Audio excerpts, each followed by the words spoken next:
Hello there and welcome back to War Thunder. Today I want to show you the Jagdtiger in some sort of revisiting it. Now, the last time I did a tank review on it, I called it pure intimidation or intimidating tank basically, and that is due to the size, the shape, the gun and the armor and the reputation to it. Now, before I continue to talk about the tank, sorry about the background noise, it's still very hot, the ventilator has to be on, and this will also bring the journey close to its end of revisiting the casemate tank destroyers at around about this tier and battle rating. So you might have a look at the T95 that I did recently in the revisit, which I kind of like after the triple buff, two new buffs to the ammunition, APHE shell and better spawning effect on the AP shot, and also the cupola buff that now makes it so much harder to kill from the front. And then also I visited the Object 268, which requires its own playstyle but has a magnificent gun, together with also the Tortoise and also the MX-50 Forge. Now, in particular, the MX-50 Forge and the Object 268 and also the T95 have something in common that this tank simply doesn't have, and this is a roof-mounted heavy machine gun. So in this tank you have no source of secondary firepower aside from this hull-mounted machine gun, which is not very useful. Restricted firing arcs, even elevation is bad, and it also doesn't have quite a punch. So all the other tanks with their 50 cal, with the 14.5mm or the 15mm machine gun, they can rack up enemy AAA. They can rack up, potato trucks of every designation. They can deal with some American tank destroyers, M56 Scorpion. They can blind the enemy. They can, deal any sort of damage to it or distract them. And this is what the Jagdtiger just simply doesn't have. This is just something that the tank misses from a design point, so it didn't have it in the World War II configuration, so no reason to add it. But it is gameplay-wise a huge drawback. Also, the MX-50 Foch and also the Object 268 are much more maneuverable and much more mobile, and so they can reposition themselves, and they just have also better guns, arguably. So this tank is cursed with armor that is now, due to power creep, not very useful. The mobility is laughable, and the firepower also leaves things to desired. I have the footage to back it up, so stay with me because it's jaw-dropping how once the king of the battlefields of War Thunder has been degraded to just an XP pinata for the enemy. And new technologies have taken place, but this tank never got really compensated for the insane power creep and also the lack of support in the German tech tree in terms of mobile tanks. So Galchen is introducing the Sonderkraftfahrzeug 221 with a 28/20mm Panzerbüchse at tier 1, at battle rating 1.3, I guess, or 1.7. That's not really what this tank needs in terms of support when it has to face Object 906s, Object 120s, Object 268s, when there is so much around it that can easily deal with this tank, and the firepower these days is inadequate. So again, let's have a look at the ammunition.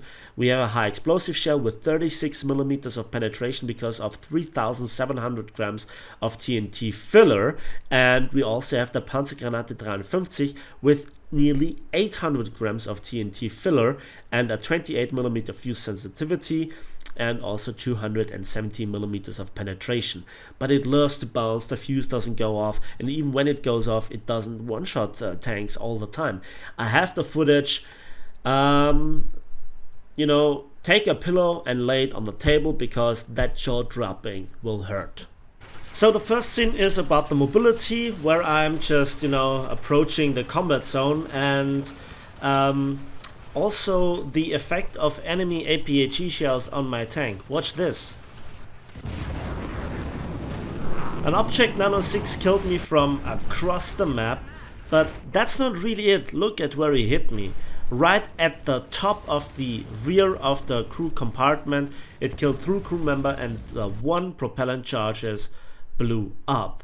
And I think it's just remarkable because if you compare the high explosive containment and the shell size between the 85mm HE shell or APHE shell of the Object 906 to the Jagdtiger, you wouldn't expect the following. Look, I'm even aiming for the weak spot of the Carnarvon, pull the trigger and...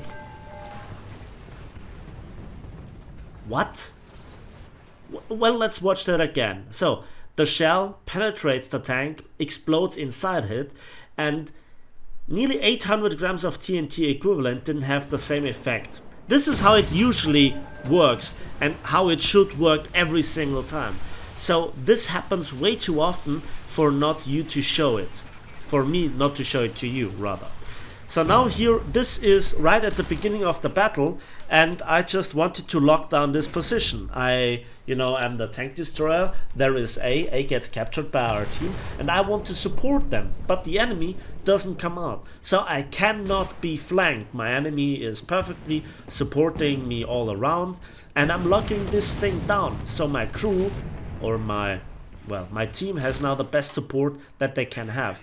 I tried to trick the enemy team in either retreating or to come out, but they just don't come out in front of my gun. I also have an RE251 in front of me. If something would come around and focus on me, I missed my shot, he would try to rush me, and then the RE251 could deal with him. At least that's the position. I don't have the mobility, but already there it is on the minimap.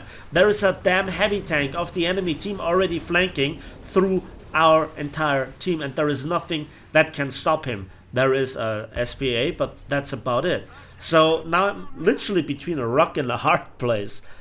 And this is the majority of places. I cannot go into the places where I want, and then an Object 906 is there and finishes off my transmission. And now 40 seconds for 5 crew members to repair 1 transmission. And it comes as it has to come. The RE251 tries his best, but he just gets simply annihilated. And there is nothing that I can do versus the tank behind me, nor the tank that's coming around in front of me. I just don't have the traverse angle. I also don't have the heavy machine gun to mark him, or with him showing that weak side to deal with him. This is how usually the matches evolve, and there is no way of getting good or learn to play, because this is the best that you can do with the tank. Look here, and again we do not penetrate there where we should have penetrated the M103. So here, this is right at the start of the battle, right at the start, and I can't do nothing again because again my transmission is out of order. I'm set on fire. I'm down to already 3 crew members with 1 hit, and now the M50 Ontos, well, he caught me off guard reloading, and I don't have a heavy machine gun to defend myself, and this is just annoying. Yes, the team distribution in this case was awful, but this is just how it goes. Now I have already 55 seconds of repair time, and he still bombards me wild over the tank, and now a British heavy tank gotten around the entire map. Yeah, this is fun, and this is how the majority of maps or games evolve, and I'm not quite sure if this is fun for you guys, but for me it's not. Yeah, that's a problem. So now there is a very, very funny scene. I actually bounced the Walker Bulldog, and I actually have the shot on him, and I penetrate and don't blow him up. 28mm of fuse sensitivity, 60mm of effective thickness with some overlay armor. The shell just doesn't go off. And I don't have the spalling damage of a solid shot, otherwise I would have killed him. I don't have the reload, I don't have a heavy machine gun to finish him off. It took me 3 shells to kill that Walker Bulldog, and then I was out of position, and the Hellcat just YOLO'd me, and I had absolutely no chance of defending myself. So this is now on Karelia, funnily enough, out of all the maps, the match where I just had the greatest ace ever, I think. And there is a hilarious scene right at the end for my 5th kill that just again made me jaw drop. Remember that HE shell? Yeah. So I just want to go somewhere into position. I don't feel very comfortable around C, So I also don't want to go to A, because I know that there was always a tank that rushes me. I already saw the smoke trail. Can I turn around in time before he can shoot somewhere where it hurts? Of course not. So the funny thing is, I still have 5 crew members, and he penetrated my lower glacis, taking out my transmission. I even cannot roll down, and this M41 Walker Bulldog also didn't see the Lorraine 40T. The Lorraine 40T is shooting quite wildly. A Tiger 2 is coming to assist me here. Again, I have no light tank here anymore that could help me repair, and I cannot roll down over this slope. It just doesn't work with this tank. I'm not quite sure if Gaijin has done something about it, because it also doesn't work with other tanks. But I'm here repairing, and it just, I don't know, it's just pretty awful. So here again, because I don't have a heat shell, I don't hit the track as well, so no hull break, and I cannot even shoot him with the machine gun, and he tracks me, and I have again 33 seconds of repair time. Oh my, I should have reloaded an HE shell, and very often I think to myself, if I had reloaded the HE shell, but it takes so long to, you know, do anything about it. Then somebody kills this T92. It was a Panther A that actually camps around our spawn position. Funnily enough, the most effective position that you can choose as a German tank. And yeah, so I choose to go down there and hopefully get anything done. I need to cut off the supply line from the spawn so that my team in A has a fighting chance. And again I get tracked, but then this T44, well, shows me his side, and this time the shell works as it should work. And how it should works, well, how it works most of the time. If this aircraft would fly an attack run on me, there is nothing that I can do about it. So again, repairing. Look what kind of distance I already covered with this tank, with the repair times, with getting tracked so easily, with the, you know, lower glacis shot into the transmission. You're even slower in actual battle than with full speed, and you just can't corner all that well. The horsepower to ton ratio is just way too low to be effective in terms of turning the tank around quickly. And so I saw there a AAA, and I'm waiting, and I'm really careful with it.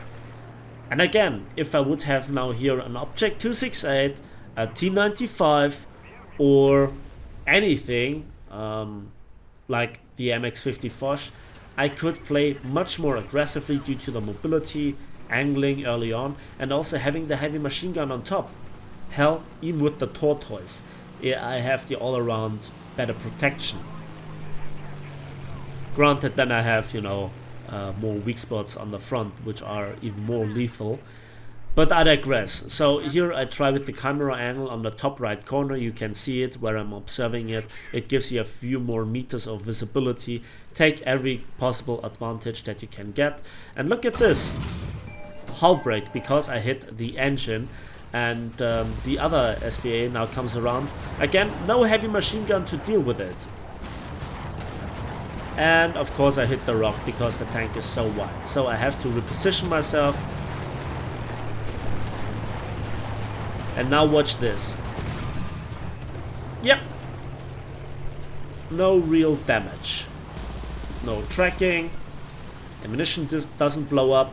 With a spalling effect of the Foch's AP shot, I would have killed him. And now he does a tragic mistake. Instead of shooting at my gun barrel with impunity, he runs, and I can again hull break him by hitting the... what is it? The gun breech of the 37mm. So that's fair enough. Now I'm dropping the smoke, of which I have a lot of rounds, and people are claiming that Germans have, you know, a lot of weight, and therefore they are pretty stable at firing on the move. That's not true, especially with such a long reload. I thought the tank would be stable in turning, but now it wiggled up, and now I'm looking like an idiot. Learn to play, get good. Yeah, thank you very much. So the Black Prince was taken out by a Tiger 2 that just waited for him to turn the turret. That's good enough. Another smoke to drive through. And at this stage, the battle is already decided, and all that I have are 3 kills for breaching through that. So that was the very best circumstances that I could ask for. And now in this position there is nothing left to do, and my spider senses are kind of tingling where the remaining enemies are. So I think to myself at some point that I will turn around. The smoke is very helpful to not get shot into the back. So the tank is not terrible, the tank is not useless, but in the majority of battles, in the majority of situations that you come in, the tank has so many issues, so many little things that other tanks just do better or don't have an issue with in the first place. I'm comparing here casemate tank destroyers to casemate tank destroyers. I really like the Object 268, and I already love the MX-50 Foch. The T95 now got really buffed with the cupola and also better firepower. So the majority of complaints that I had about tank destroyers in conjunction with them having heavy machine guns on top is now no longer a problem. I can make them work. But the Jagdtiger, it's very situational. So watch this. Again, I stop. Shell doesn't go off, but acts like an AP shot, except with the spalling. And I don't have a heavy machine gun to go through even that turret armament. So I reload an HE shell, and he actually kills my gun breech and my gun barrel from the front. And this tank doesn't even have a muzzle brake. What about the incredible thick gun mantle that should protect the gun, or at least the gun breech?